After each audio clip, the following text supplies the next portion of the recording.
সপ্তাহ পেরিয়ে গেলেও নিয়ন্ত্রণে আসেনি যুক্তরাষ্ট্রের লস অ্যাঞ্জেলসের দাবানল। এর মধ্যে তীব্র ঝড়ো বাতাসের পূর্বাভাস দেওয়া হয়েছে, ফলে দাবানল আরও বিপজ্জনক হতে পারে বলে আশঙ্কা করা হচ্ছে। ব্রিটিশ বার্তা সংস্থা রয়টার্সের প্রতিবেদনে এ তথ্য জানা যায়।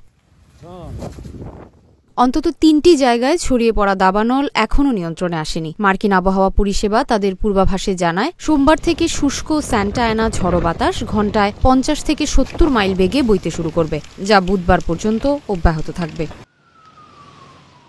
শুষ্ক ও ঝড়ো এই বাতাসের হুমকির মুখে রেড ফ্ল্যাগ অ্যালার্ট জারি করেছে জাতীয় আবহাওয়া পরিষেবা। সাধারণত বিশেষভাবে বিপজ্জনক পরিস্থিতিতে জারি করা হয় এই সতর্কতা। লস অ্যাঞ্জেলেসের দমকল বিভাগের প্রধান ক্রিস্টিন ক্রাউলি বলেন, আমরা এখনও পরিস্থিতি সম্পর্কে স্পষ্ট নই। আমাদের অসতর্ক হয়ে পড়লে চলবে না। যেসব জায়গায় ক্ষয়ক্ষতি হওয়ার ঝুঁকি বেশি, সেসব জায়গায় দমকল কর্মীরা আগে থেকেই অবস্থান নিচ্ছেন। এর মধ্যে প্যালিসেডস এবং ইটন অন্যতম।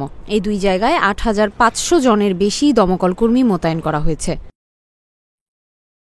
আকাশ এবং স্থলপথে আরও বেশি দমকল কর্মী মোতায়েন করা হয়েছে। দমকল বিভাগের প্রধান ক্রিস্টিন ক্রাউলি বলেন, আমরা পরের দাবানল নিয়ন্ত্রণে এনে ছোট জায়গার মধ্যে সীমিত রাখতে পারব সে ব্যাপারে এখনও নিশ্চিত না। পূর্বাভাস অনুযায়ী ঘণ্টায় ৭০ মাইল বেগে বাতাস বইবে। সেই বাতাসে বেড়ে যাওয়া দাবানল নিয়ন্ত্রণে আনা কঠিন।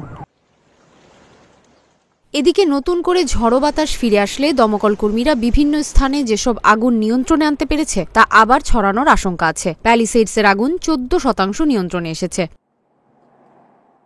সবচেয়ে বড় দাবানলের শিকার প্যালিসেডসে প্রায় ২৩,০০০ একর এলাকা পুড়ে গেছে। অন্যদিকে ইটনে দ্বিতীয় বৃহত্তম দাবানলে ১৪,০০০-এর বেশি একর এলাকা পুড়ে গেছে। তবে সেখানকার ৩৩% দাবানল নিয়ন্ত্রণে আনা সম্ভব হয়েছে। পরবর্তী পরিস্থিতি মোকাবিলার জন্য পুরোপুরি প্রস্তুতি নিয়ে রেখেছেন বলে জানিয়েছেন কর্মকর্তারা। ৯২,০০০-এর বেশি মানুষকে সরে যাওয়ার নির্দেশ দেওয়া হয়েছে। আরও ৮৯,০০০ মানুষকে সরে যাওয়ার বিষয়ে সতর্কবার্তা দেওয়া হয়েছে। গত এক সপ্তাহের এই দাবানলে সম্পদের ক্ষতির পাশাপাশি হতাহতের ঘটনাও ঘটেছে। এ পর্যন্ত অন্তত ২৪ জনের মৃত্যুর খবর পাওয়া গেছে।